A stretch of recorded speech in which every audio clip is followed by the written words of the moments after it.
우리 이 세상은 짧다고 말합니다. 그런데 이 짧은 세상을 살면서 힘들고 어려운 일들은 왜 그리 많은지 많은 풍파를 겪으면서 살아갑니다. 그렇기 때문에 이 풍파를 많이 겪은 사람일수록 풍파 없이 산다는 것이 얼마나 좋은지를 깨닫게 됩니다. 그게 풍파의 교훈이라고 할 수 있죠. 힘든 일을 겪어본 사람들은 다시는 그 일을 겪기 싫어합니다. 왜냐하면 그 아픔이 뭔지를 알아요. 풍파가 얼마나 힘든 줄 압니다. 그러면서 풍파 없을 때가 얼마나 감사한 줄 알죠. 그런데 그 아픔을 모르면, 그 어려움을 경험하지 못하면 그렇게 좋은 것을 누리고 있으면서도 그렇게 감사할 줄을 모릅니다. 지금 미국 50개 주의 반주 이상이요 폭설과 이 한파로 고생합니다. 그런데 우리는 따뜻한 데서 살죠. 저희 아들 오늘은요 반팔 입고 왔습니다. 이 한겨울에, 사실 한겨울이죠. 반팔 입고 다니고 덥다고 그러는데, 사실 추운 데에서 오신 분들은 이분이 사는 캘리포니아 이렇게 따뜻하게 얼마나 좋은 줄 알아요. 그죠? 그러나 놀러 사는 사람들은 뭐 날씨가 더워, 캘리포니아 날씨가 이렇지 감사할 줄을 모릅니다. 우리 인생에 여러분 풍파 없는 삶이 누가 있겠어요? 다 어려움이 있습니다. 그런데 그걸 경험해보면 우리가 아무 일 없을 때가 얼마나 좋은 때인가 이런 감사한 마음이 듭니다.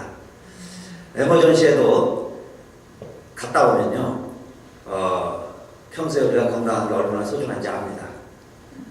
신방 가는 게 아니고 여러분이 한번 실려가 보셔야 돼요. 한번 실려가 보면은 그 내 몸이 아니에요. 왜 이렇게 아픈지. 근데 나오면 또 도루묵입니다. 그때 생각하면서요 감사해야 되는데 그만 또 욕심부터 생기는 거예요. 감사할 줄 모르고 살아갑니다.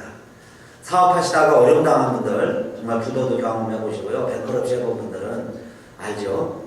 조그만 일자리라도 있고 직장이 있고 월급이라도 받아오고 가족이 모여 살기만 해도요 감사한 겁니다.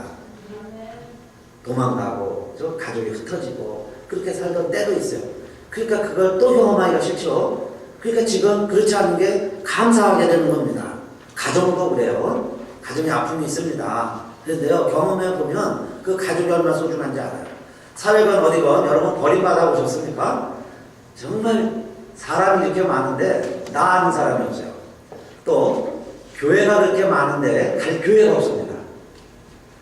다 누군가가 나를 도와줄 것 같은데 아무도 도와줄 사람이 없죠. 이방인이 되는 거예요.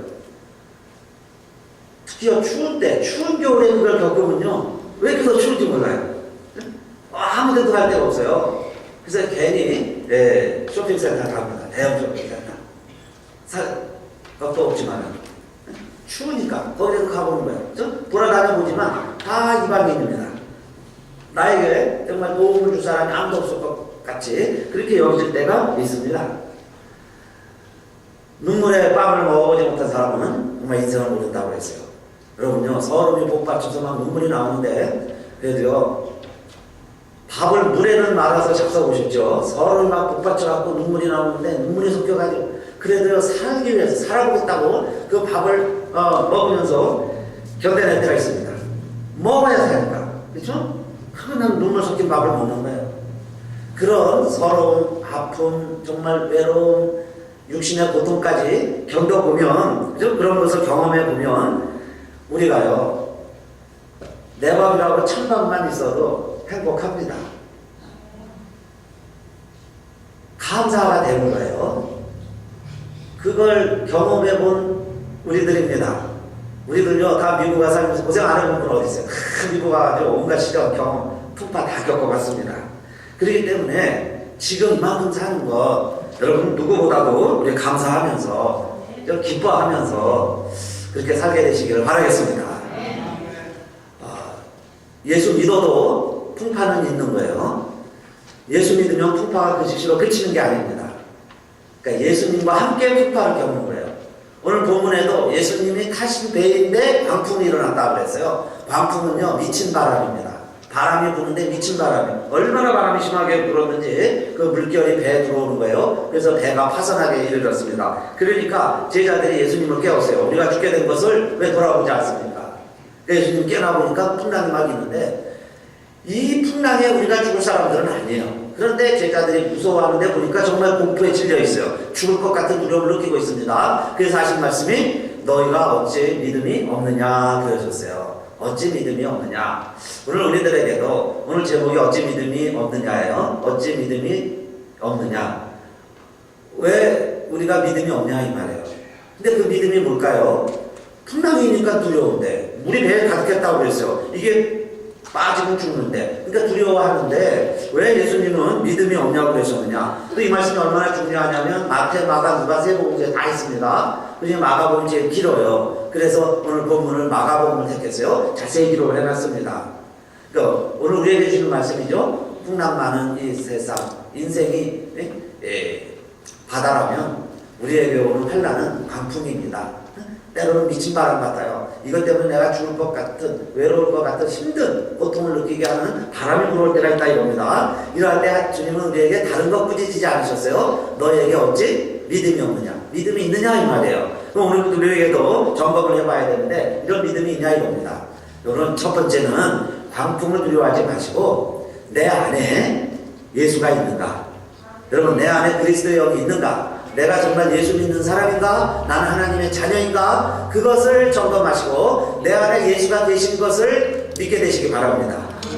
예수가 계시면 괜찮은 거예요. 즉 내 안에 여러분 내가 탄 배에 예수님이 계시면 우리는 못하겠죠. 사람의 선장들은 못하겠죠. 저 도망갈 수 있겠지만은 주님이 내 배에 계시고 주님이 내 안에 계시면 그 주님은 살려내실 분이시다 그 말씀이에요. 죽음에서 일어나신 분이시잖아요. 그러니까 주님이 나와 계시면 걱정할 게 없는데 풍랑을 걱정하지 말고 풍랑을 두려워하지 말고 정말 내가 예수 믿는 사람인가.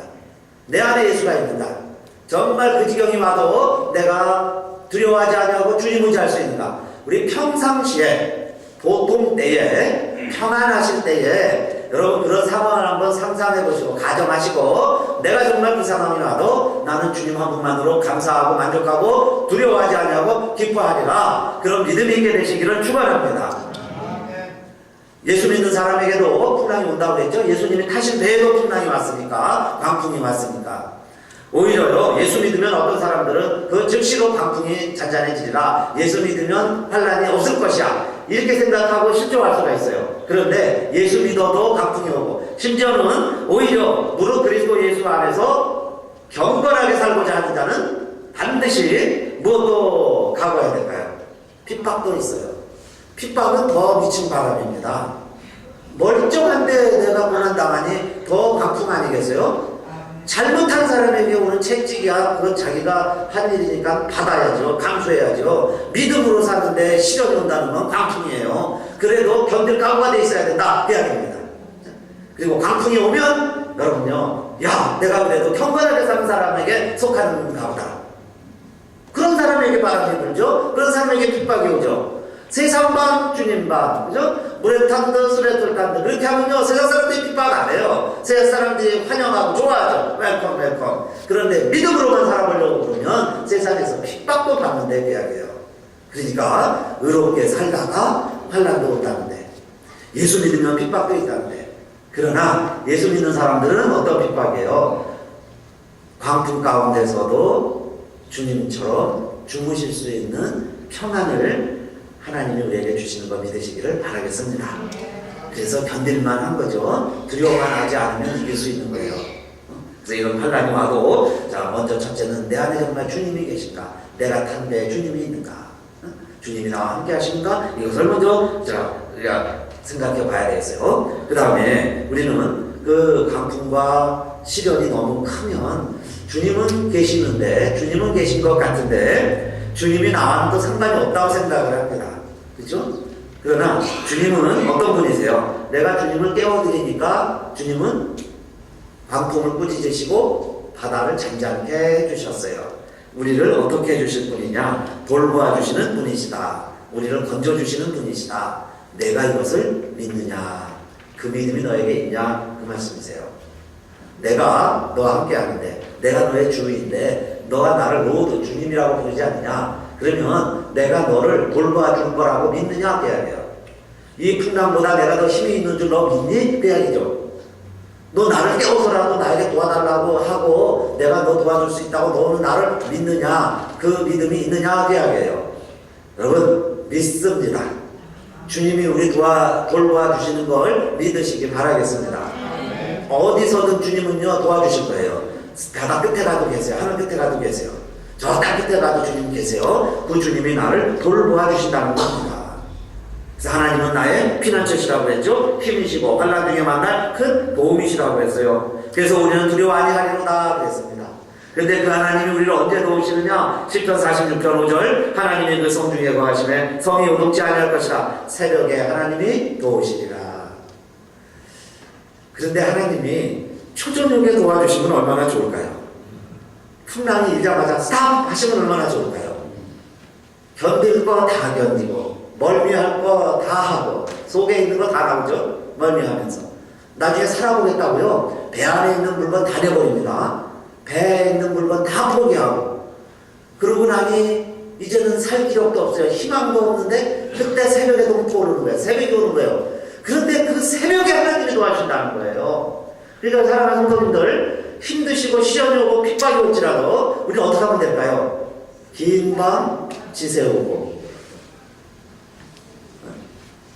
좀 무슨 노래가 나오려고 해요? 긴 밤 지새우고 풀잎마다 맺힌 진주보다 고운 아침 이슬처럼 아침 이슬 그 아침 이슬이요 밤새 기다린 거예요. 근데 새벽에 밤에도 있었어요. 근데 새벽에 아침 햇살이 떠오르니까 그 이슬이 빛나 보이는 거죠. 이슬이 빛나 보이는 거예요. 그래서 그 밤새 기다렸던 그걸 생각하니까 자기의 소름이 생각이 났어요. 내가 정말 서러워서 밤새 우는 것 같은데 누구도 날 위로해주지 못한 것 같은데 아침에 이슬을 탁 보니까 햇살이 떠오르죠. 햇살이 탁 비치면 그 아침 이슬을 보면서 이 노래를 가는 거예요. 오늘 우리에게도 여러분 힘들고 어려운 때가 있으면 긴 밤입니다. 그런데 우리 믿음 있는 사람은 기다린다고 그랬죠. 믿음이 있으니까 기다리는 거예요. 긴 밤을 기다려보는 겁니다. 주님이 반드시 도와주신다. 그 믿음이 있느냐 그 말씀이에요. 너에게 그 믿음이 있느냐. 풍랑은 일고요 배는 뒤집어지고 지금 내 가정은 막 풍지박산 날 것 같아도 하나님이 우리를 도와주신다. 주님이 나와 함께 하신다. 그 주님은 나를 돌보아 주신다. 그 믿음이 있느냐. 그래서 그 믿음이 있는 사람은 두렵지 않아요. 비록 육신도 마음 정신적으로 환경은 정말 불가능해 보이고 포기하고 싶지만은 새벽을 기다리는 겁니다. 하나님이 도와주신다고 그랬습니다. 그래서 이 일로는 내가 죽지 않는다. 그렇죠? 이 일로는 망하지 않는다. 하나님이 나를 도와주신다. 오뚜기처럼 나를 다시 세우신다. 나는 일어난다. 하나님이 나를 도와주시니까 자, 그 믿음이 너에게 있느냐 그 말씀이에요. 그래서 하나님의 사람들은 여러분요 목숨을 두려워하지 않았어요. 사도행전 20장 24절에 보면 바울이 에베소에서 그 장로님들이 말립니다. 바울 사도여 예루살렘에 가지 마십시오. 예루살렘에 가면 당신을 죽이려고 하는 사람들이 있습니다. 위태하니까 거기 가지 마십시오. 그런데도 예루살렘에 가는 거예요. 그러면서 뭐라고 이야기했습니까? 나의 달려갈 길과 주 예수께 받은 사명, 은혜의 복음 증거하는 일을 마치려 하면은 나의 생명을 조금 더 귀한 것으로 여기지 아니하노라.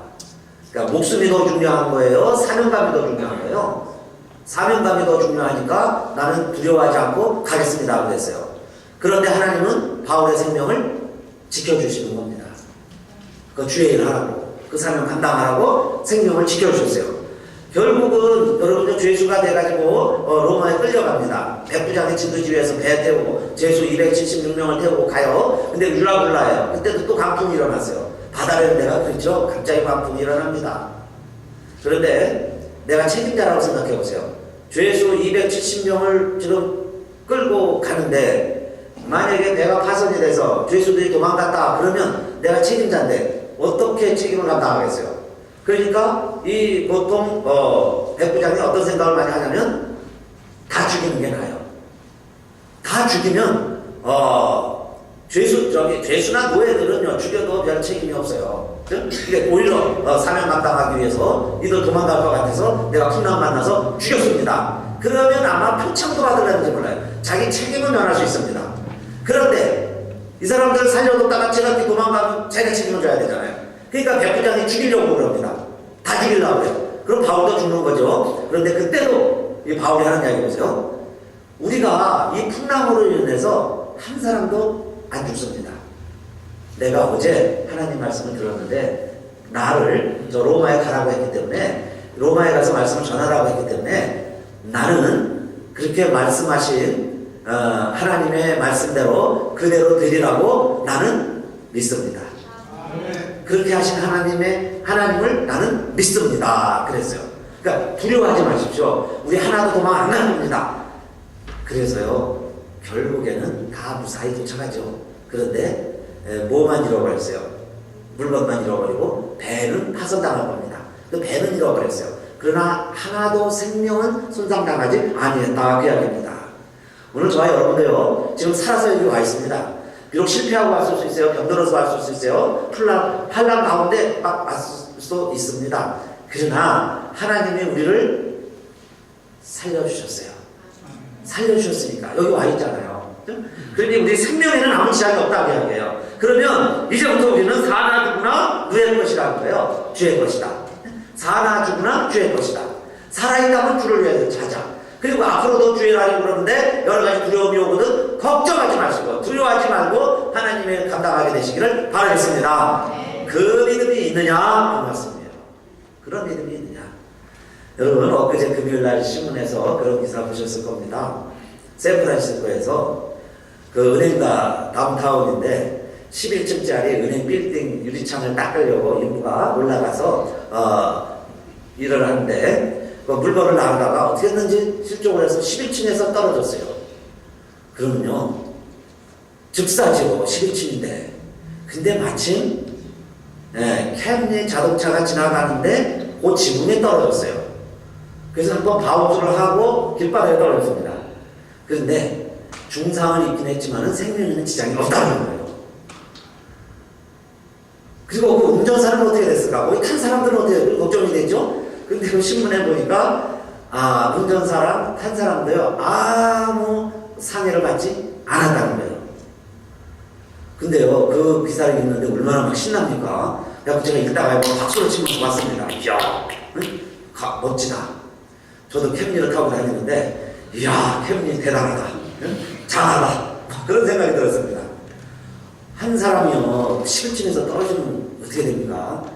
제일 위험한 게 A사다리라고요. 한 이만큼 되는 거죠. 거기서 떨어져도요 다칩니다. 지붕에서 떨어져도요 큰일 나요. 근데 11층에서 떨어져도 살 사람은 살더라. 그 얘기예요. 살 사람은 산다. 하나님이 살려주시는 줄 믿으시기를 바라겠습니다. 생명은 누구나 장담할 수 없어요. 일찍 불려간다고 꼭 죄인은 아니에요. 저 하나님이 일찍 부르는 영혼이 있습니다. 일찍 갈 수도 있어요. 또 할 일이 있으니까 남아있는 거죠. 남아있으면 살아있는 거예요. 살아있으면 또 하나님의 일을 하는 겁니다. 그래서 오늘 저와 여러분도 내가 죽지 않아서 그죠? 살아서 이야기해요. 꼭 사세요. 여러분 살아나서 여호와의 형상을 선포하리로다 그랬죠? 또 시편 118편 18절 여호와께서 나를 심히 경책하였어도 죽음에는 붙이지 아니하셨도다. 죽게까지는 그래도 안 하셨잖아요. 아무리 힘들어도 여러분 한번 돌이켜보세요. 아무리 추웠어도 그죠? 아무리 눈물로 밥을 잡수셨어도 그래도 내가 살아있습니다. 하나님이 나를 죽음에는 붙이지 아니하셨으니 그야게요 주님이 도와주셨다. 앞으로 주님이 도와줄 것이다. 그 믿음을 가지고 이제는 어떻게 해야 될까요? 주님이 이제 깨우니까 일어났죠. 주님은요 물이 차도 주무셨는데 제자들이 깨우니까 일어나셨습니다. 4장 39절 그리고 하신 이야기가 예수께서 깨어 바람을 꾸짖으시며 바다더러 이르시되 잠잠하라 고요하라 하시니 바람이 그치고 아주 잔잔하여지더라 그랬습니다. 바람을 꾸짖으시니까 바다가 잔잔해졌어요. 조용한 바다가 갑자기 왜 막 풍랑이 일어납니까? 광풍이 일어나서 그러죠. 바람이 부니까 갑자기 바다가 파도를 치는 거예요. 그런데 우리 주님이 하신 것은 그 광풍을 꾸짖으시니까 바람을 꾸짖으시니까 바다가 잠잠해지고 고요해졌다 그랬죠. 이건 주님이 하신 일입니다. 자, 그런데 우리 주님이 또 뭐라고 그러셨냐면은 너희가 나를 믿으면 그랬어요. 너희가 나를 믿는 자는 그랬습니다. 나를 믿는 자는 나의 하는 일을 너희도 할 것이요 나보다 큰 일도 하리라. 내가 예수를 믿는다면 예수님이 하신 일을 나도 할 수 있다. 그 믿음이 있느냐 그 말씀이에요. 이제 너희도 할 수 있느냐. 너가 해보아라. 나를 믿는다면 나의 하는 일을 할 것인데 내가 한 일도 너희가 할 것인데 너희가 그 일을 해라. 그 이야기죠. 그러면 우리 세상 살다 보면 풍랑이 옵니다. 그러면 우리가 어떻게 하라는 거예요? 풍랑을 꾸짖어라. 두려워하지 말아라. 죽겠다고 아우성 치지 말아라. 못 살겠다고 발버둥 치지 말고 광풍에 대해서 꾸짖어라. 그러면 내가 한 것처럼 너희도 너희 바다도 잠잠해질 것이다. 고요해질 것이다. 그 이야기예요. 그래서 여러분 우리의 믿음 생활도 훈련이 필요합니다. 우리의 믿음도 선한 싸움을 싸우는 거예요. 그래서 이겨야 되잖아요. 그러니까 두려워지고 불안해지죠. 걱정이 옵니다. 그러면 어떻게 하셔야 되겠어요? 입을 뒤집으시고 염려하시는 게 아니고 그 바람에 대해서 뭐라고 해야 돼요? 꾸짖으시라 그랬어요. 꾸짖어라. 꾸짖으세요. 그러면 잠잠해진다 그랬습니다. 실패할 것을 두려워해서 시도하지도 못하는 사람은 이미 실패한 사람입니다. 하지 않으니까. 그죠? 하다가 실패하는 사람, 그래도 해본 경험은 있는데 해보지도 않는 이미 실패한 사람이에요. 그래서 광풍을 두려워하지 말고 앞으로 우리가 살다 보면 어떤 광풍이 올지 모르겠습니다. 그럴 때마다요 그렇게 다짐을 하세요. 나는 광풍을 두려워하지 아니하리라. 다짐을 하고 선포를 하는 거예요. 광풍아 물러가라. 꾸짖으시는 거예요. 우리 안에 뭐 어떤 광풍이 더 올지 모르겠습니다. 그러나 그런 것 때문에 우리를 두렵게 만드는 이 불안의 파도가 있어요. 사람이요 불안하기 시작하면은 얼마나 사람이 나약해지는지 몰라요. 괜히 길 가다가도요 밤에도 멀쩡하게 잘 가다가도 그 빗자루 하나 걸려있는 거 보고 사람이 깜짝 놀랍니다. 아무것도 안 하는 것에 불안하기 시작하면 나를 해할 수 없는 것 때문에 그렇게 사람이 나약해지는 거예요. 그것 때문에 멸망하지 않아요. 죽지 않아요. 근데 얼마나 사람이 불안해합니까? 그 불안의 두려움, 걱정의 파도. 걱정이요 파도예요. 이거 걱정하면 또 하나 계속 걱정의 파도. 미래에 대한 두려움, 그죠? 실패에 대한 파도 계속 몰려옵니다. 특별히요 자식 키워본 분들은 다 그렇죠. 자녀의 문제 그칠 날이 없습니다. 재정 문제 말할 것도 없죠. 돈 문제, 경제 문제. 그 가운데 정말요 소외당한다는 것, 내가 버림받는다는 것, 아픔이 있습니다. 그렇기 때문에 오늘 우울증, 열등감 이런 거에 대해서요 자꾸 이렇게 오냐 하니까 이게 커지는 거예요. 그죠? 손자 아이들 자꾸 오냐 하니까 더 어리가 부리죠. 오냐 하니까 이런 거 오거든 여러분 꾸짖게 되시기를 축원합니다. 이제부터 우리가 꾸짖자고 했어요. 그죠? 잠잠하라 꾸짖는 거예요. 그러면 내 인생이 조용해진다 했습니다. 인생의 파도가 조용해진다.